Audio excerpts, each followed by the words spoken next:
காலையில் தூங்கி எந்திரிச்ச உடனே பக்கத்தில் பார்த்தா ஆளை காணோம்.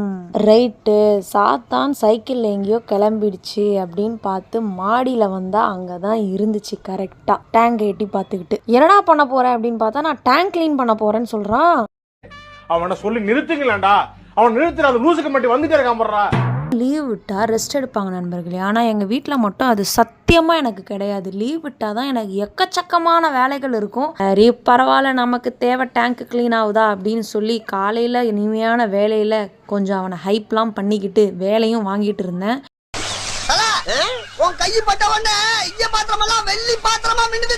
அப்பப்போ என்னைய வேற கொஞ்சம் எடுபிடி வேலை வாங்கிட்டு இருந்தேன். எனக்கு அது கொஞ்சம் காண்டாக இருந்துச்சு.